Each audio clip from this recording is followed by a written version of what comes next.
Hello friends, welcome to my channel. आज हम discuss करेंगे मैक्रो इकोनॉमिक्स के chapter aggregate demand and its components के फोर्थ पार्ट के बारे में। इसकी 3 वीडियोस ऑलरेडी अपलोड कर दी गई हैं। अगर वो वीडियोस आपने नहीं देखी तो उन सभी वीडियोस का लिंक डिस्क्रिप्शन में गिवन है, आप जाकर देख सकते हैं। इस फोर्थ पार्ट में आज हम डिस्कस करेंगे प्रोपेंसिटी टू कंज्यूम के बारे में। बेसिकली प्रोपेंसिटी टू कंज्यूम एक रिलेशन है, relation between the income and consumption, जिसमें हम ये डिस्कस करते हैं कि कितना पोर्शन हम हमारी इनकम का कंज्यूम कर लेते हैं एज एन एक्सपेंसेस अपनी नीड्स को सेटिस्फाई करने के लिए। यहां पर हमें कह रहे हैं propensity to consume is a relation between consumption and income. Propensity to consume जो है वो एक रिलेशन है कंजम्पशन और इनकम के बीच में। It represents the portion of income that is consumed as an expenditures। इससे हमें ये फाइंड आउट करना होता है कि हम हमारी इनकम का कितना पोर्शन कंज्यूम कर लेते हैं अपनी नीड्स को सेटिस्फाई करने के लिए एज एन एक्सपेंडिचर्स। बेसिकली हम इसको 2 पार्ट्स में डिवाइड कर सकते हैं। फर्स्ट हमारे पास आता है एवरेज प्रोपेंसिटी टू कंज्यूम और सेकेंड हमारे पास आता है मार्जिनल प्रोपेंसिटी टू कंज्यूम। इन दोनों को हम टेबल और डायग्राम की हेल्प से अंडरस्टैंड करेंगे। इन दोनों के बीच में क्या रिलेशन है वो भी हम इस वीडियो में कवर करेंगे। स्टार्ट करने से पहले आपसे रिक्वेस्ट है कि अगर आप फर्स्ट टाइम हमारे चैनल पर आए हो तो उसको सब्सक्राइब कर दीजिए, साथ में जो बेल आइकन अपीयर होगी उसको क्लिक करके ऑल नोटिफिकेशंस के ऊपर क्लिक कर दीजिए, ताकि फ्यूचर में जब भी हम कोई वीडियो अपलोड करें उसका लिंक, उसका नोटिस आपको तुरंत मिल जाए। फर्स्ट हमारे पास आता है average propensity to consume.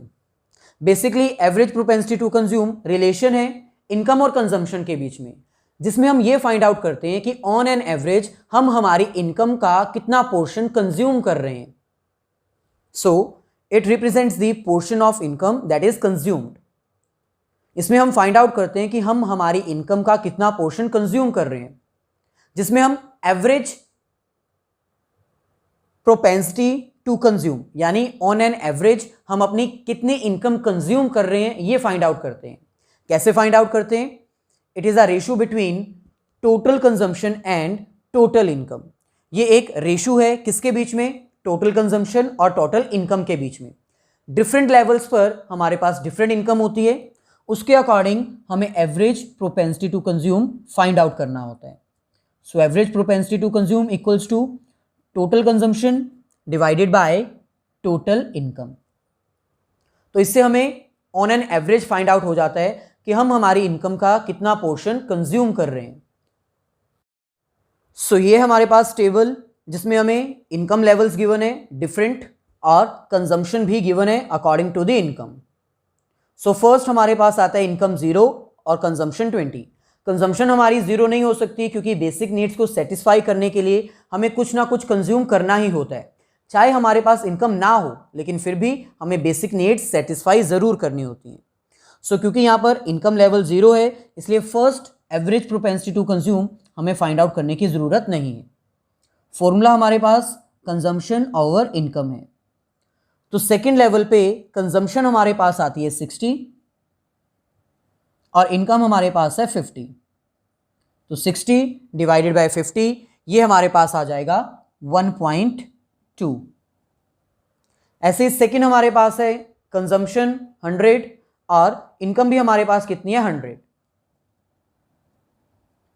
100 divided by 100 ये हमारे पास आ जाएगा 1। और लास्ट में कंजम्पशन हमारी है 140 और इनकम हमारी है 150। 140 डिवाइडेड बाय 150 ये हमारे पास आ जाएगा 0.934। डिफरेंट लेवल्स पर हमारी जो एवरेज प्रोपेंसिटी टू कंज्यूम है वो डिफरेंट होगी। और यहाँ पर अगर हम इसको ऑब्जर्व करें तो हमारी average propensity to consume continuously decrease हो रही है, और ये डिक्रीज इसलिए हो रही है क्योंकि हमारी इनकम बढ़ रही है। ये हमारे पास है ऑब्जर्वेशंस।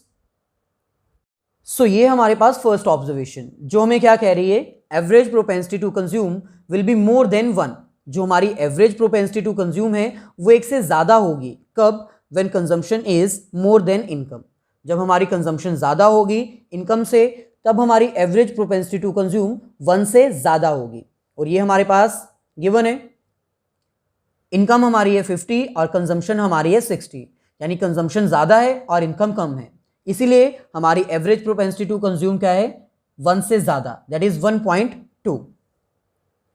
नेक्स्ट हमारे पास आता है एवरेज प्रोपेंसिटी टू कंज्यूम हमारी 1 के इक्वल होगी, कब, when consumption is equal to income.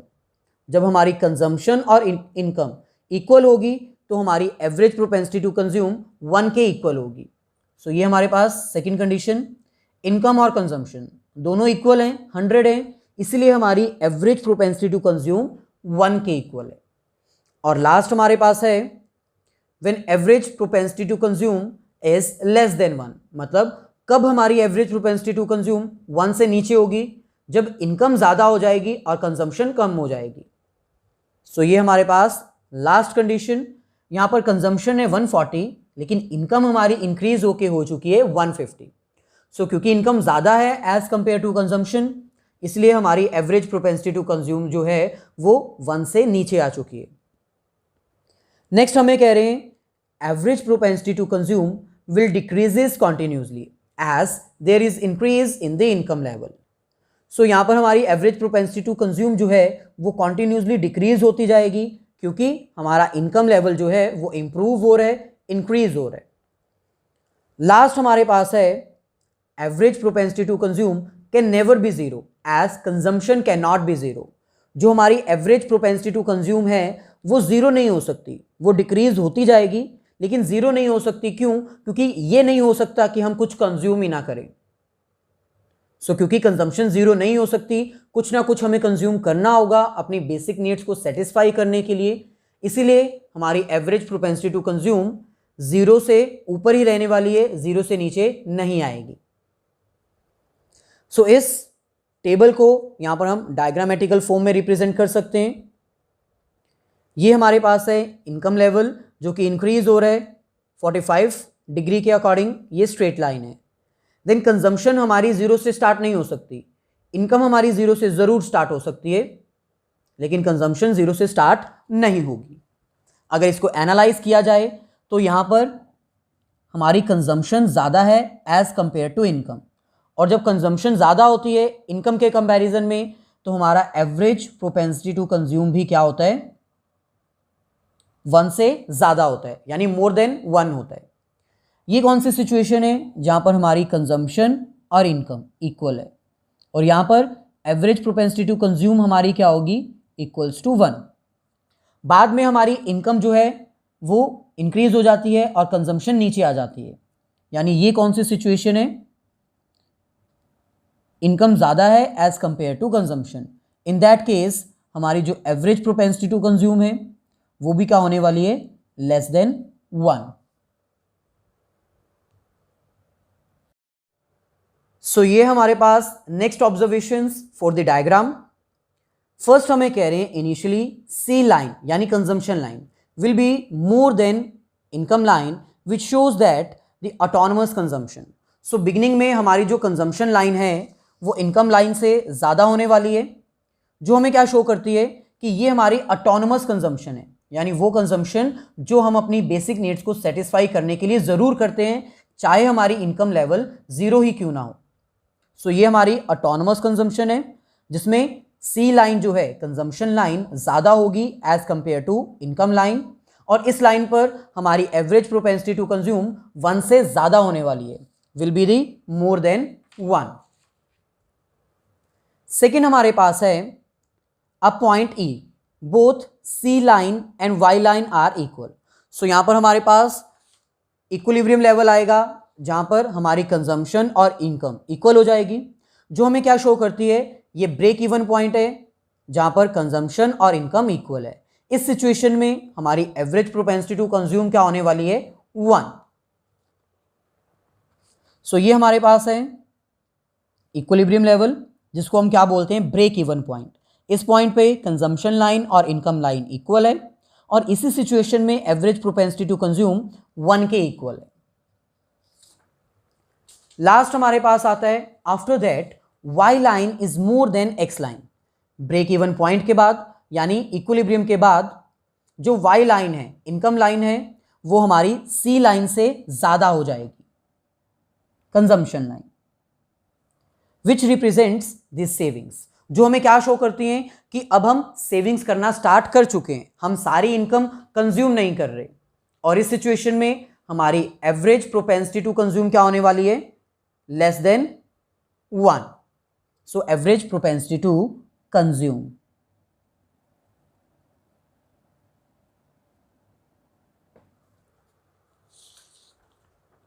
So ये हमारे पास लास्ट सिचुएशन जहां पर इक्विलिब्रियम, ब्रेक इवन पॉइंट के बाद इनकम हमारी ज़्यादा हो चुकी है और कंजम्पशन कम है, जो हमें क्या रिप्रेजेंट करती है कि अब हम सेविंग करना स्टार्ट कर चुके हैं, सारी इनकम हम कंज्यूम नहीं कर रहे. इस सिचुएशन में average propensity to consume less than 1 होगी, लेकिन वो 0 नहीं हो सकती. Next, average propensity to consume के बाद नेक्स्ट हमारे पास आता है marginal propensity to consume. Marginal propensity to consume basically relation है बिटवीन इनकम एंड कंजम्पशन, जिसमें हम ये फाइंड आउट करते हैं कि कितना पोर्शन हम अपनी इनकम का कंज्यूम करते हैं, यानी हमारा कितना पोर्शन इनकम का चेंज हम कंज्यूम करते हैं अपनी कंजम्पशन का चेंज. यहां पर हमें कह रहे हैं it represents the portion of additional income consumed as expenditures. So marginal का मतलब क्या होता है, चेंज, अपनी इनकम का जो चेंज आया है, जो हमारी इनकम इंक्रीज हुई है, उस इंक्रीज्ड इनकम का कितना पोर्शन हम कंज्यूम कर रहे हैं, उस रिलेशन को हम क्या बोलते हैं, marginal propensity to consume. It is a relation between change in consumption and change in income. ये एक रिलेशन है किसके बीच में, चेंज इन कंजम्पशन और चेंज इन इनकम के बीच में, जिसको हम कैसे कैलकुलेट कर सकते हैं, marginal propensity to consume equals to change in consumption over change in income. So ये एक रिलेशन है इनकम और कंजम्पशन के बीच में, जिसमें हम ये फाइंड आउट करते हैं कि कितना पोर्शन हमारी इनकम का जो चेंज हुआ है वो हमने कंज्यूम कर लिए. So marginal propensity to consume is a relation between change in consumption and change in income. So ये हमारे पास टेबल जिसमें हमें marginal propensity to consume calculate करना है. फर्स्ट, क्योंकि इनकम 0 है इसलिए फर्स्ट को हम कैलकुलेट नहीं करेंगे. सेकंड, फॉर्मूला हमारे पास है change in consumption over change in income, यानी कंजम्पशन में कितना चेंज आया है उसको हम डिवाइड कर देंगे जो इनकम में चेंज आया. सो यहाँ पर कंजम्पशन हमारी चेंज हो रही है 20 से, वो इंक्रीज होकर कितनी हो चुकी है 60, यानी चेंज आया 40. और दूसरी तरफ इनकम जो कि 0 थी वो चेंज होकर हो चुकी है 50, यानी चेंज कितना आया है 50. So it means change in consumption divided by change in income, 40 divided by 50. So ये हमारे पास आ जाएगा 0.8. ऐसे सेम नेक्स्ट हमारे पास कंजम्पशन 60 से इंक्रीज होकर कितनी हो चुकी है 100, चेंज आया है 40, और इनकम हमारी 50 से इंक्रीज होकर कितनी हो चुकी है 100, चेंज कितना आया है अगेन 50.